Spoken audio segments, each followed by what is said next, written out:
Finally, the most awaited month of the year is about to arrive, July.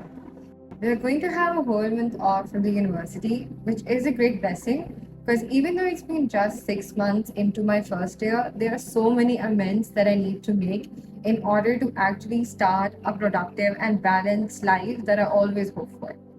I have previously talked about this in my old video, Mentais episode 1.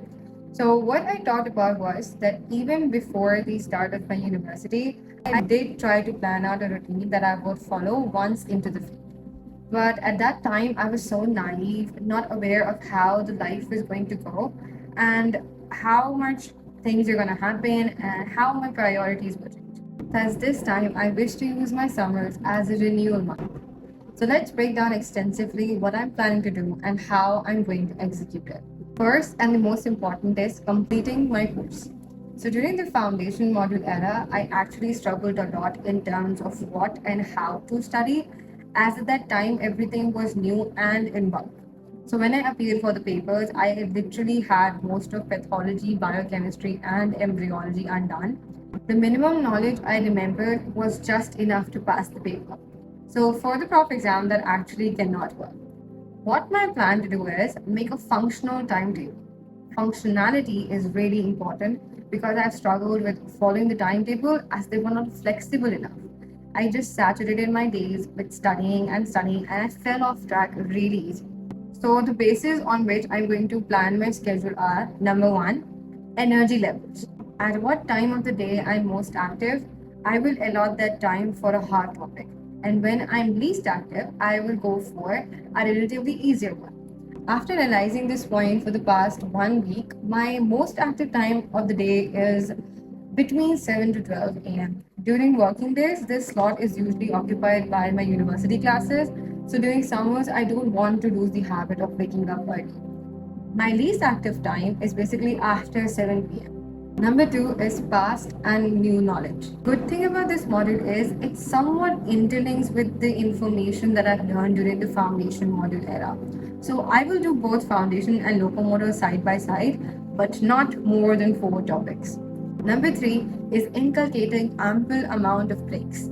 The problem that I've always encountered is not having an undistracted focus. I always get tired easily, maybe because of lack of motivation or lack of interest at this point, but also because whenever I used to plan a schedule, I never scheduled a break. So I ended up wasting more time than usual. So when these 3 points are inculcated in making my timetable, this is how my timetable is going to look like.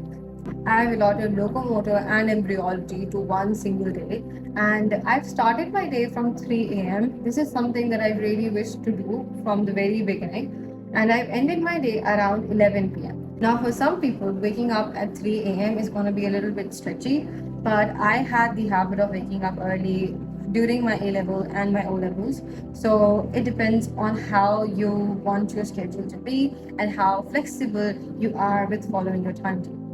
Now, starting with the second thing that I want to do this month is prioritizing my health. By this, what I mean is being mindful of what I eat and how much physical activity I'm getting in during the day. I used to exercise a lot during my O and A levels, but due to MCAT pressure, I just lost the will to do it. I'm going to follow Amy Wong's 30 Days Sweat Challenge. She was the very first influencer I followed and is great for beginners. Currently, something that I really struggle with is my sleep cycle or overall routine. There's something just in my body that does not get me into sleep after 11 p.m.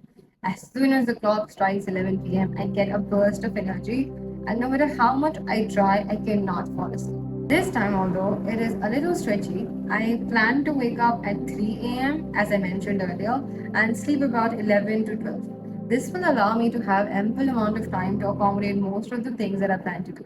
So how I'm going to correct my sleep cycle is basically if I'm not able to sleep, I will get hold of a book. Reading a book will surely get me to sleep, or if it doesn't, I will put on some meditation music and try to fall asleep. I hope that whatever I've planned does work out for the best. I would love if you guys share your plans in the comment section below. I will see you guys in the next video. Bye.